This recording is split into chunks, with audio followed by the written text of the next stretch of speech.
Hi, I'm Ro Libretto, and I'm an artist. I've been an artist for my whole life.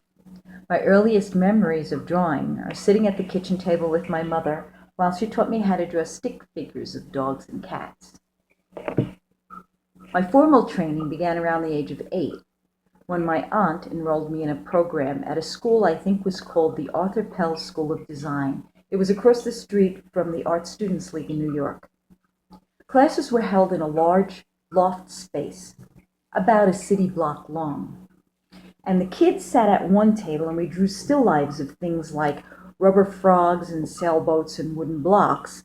And down the studio floor, adults were taking life drawing classes. Every weekend, I'd bring home a painting of a frog or a boat or something I had created in class, and everybody was very happy until the day that my mother figured out that there were naked people in eyeshot of her 8-year-old daughter. Yeah, that was the end of that. When I was 16 years old and I was in high school, I was working at a newspaper office and I was doing paste up mechanical stuff like that. And I was supplementing my art studies by attending studio classes at the Brooklyn Museum Art School. So I took painting and drawing and still life and life drawing, just like you do when you go to art school. And everything was fine there until the day my mother found my newsprint pad leaning against the wall and found all the drawings of naked people in it, and then that was the end of that course of study. Well, when I got to college, I entered art school again. And at City College of New York, I was an arts major and physics minor. And my physics studies came in handy a number of years later because I was doing kinetic installations in public spaces. Kinetic installations are sculptures that move.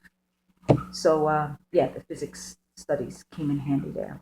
I had a variety of jobs in the arts as well. As I mentioned, I worked in newspaper, so I did newspaper advertising and page paste up mechanicals. I worked in the dark room. I worked in an ad agency doing kind of the same stuff.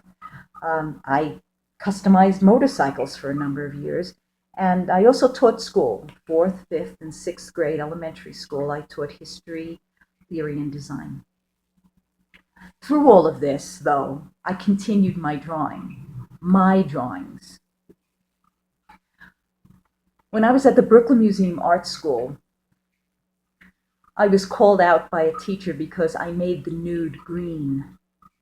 I saw the nude sitting in the chair, and to me, the nude was green. A prior nude looked orange to me, so this green nude was nothing outstanding in my mind, but it wasn't what the rest of the class saw, so I kind of got called out on it.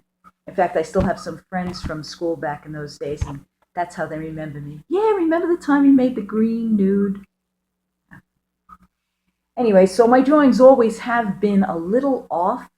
In fact, I think I was in my 20s. I was almost 30 years old when my father finally said to me, "How come you don't draw things like houses and flowers like normal people do?"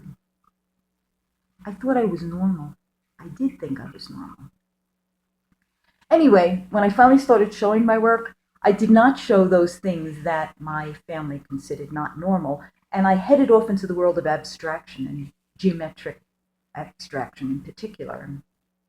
And I did pretty well there. I had a number of shows showing that kind of work, but I was always being visited by my friends that no one else could see, and my friends who didn't look like other people's friends looked. I still drew them. I have many notebooks full of them. I have paintings of them and drawings of them at home. I finally reached a point where I was tired of not drawing them. It felt like a lie not to draw them because they're what I see. And as an artist, you're supposed to do what you see, make what you see.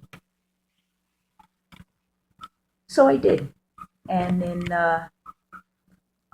2014, I started to rededicate myself to this new art, to the old art made new again. And they come to me more often now because I'm home more. I am a full time artist now, So they visit me often. And how they appear is they're quite animated. They don't just stand there and wait for you to draw them. You know, I recently saw a post on Facebook about Disney illustrators, how they would illustrate dance scenes by hand. And three artists would sit around and there'd be a dancer moving around and they would capture the movements and then go back to the studio and translate that into a series of motions. It's kind of like that, only not quite, but a lot like that. What happens is they appear to me out of the corner of my eye. If I look directly, they're not really there, but they look like movement out of the corner of my eye, and they're never quite clear. It's as if there's a screen in front of them. So they're a little bit fuzzy. Yeah, a little bit fuzzy, out of focus, and grainy. So the technique that I work in captures that, I think, more successfully than any technique that I've used so far when I draw them. Also, they don't stand still, right? So one will come up out of the corner of my eye, I'll see it, I'll start to draw something, and then it'll go away. But I don't know who they are, and I don't know what they mean. So that information doesn't come to me until I sit down and I start to paint. And as I'm painting, there's a little voice over my shoulder who says to me, "Oh, the finger is pointing up. The finger is pointing up to remind us to look up for guidance." Or, "Here is a large eye and it must be green. And if it's green, it's a truth seeker. This character is seeking some great truth. Where in this story is the great truth?" Well, I'm trying to paint and pay attention to things like form and color and design and all that. And there's somebody talking at me in my ear. So I just jot down notes. And then later on, I go back and I build the story after that.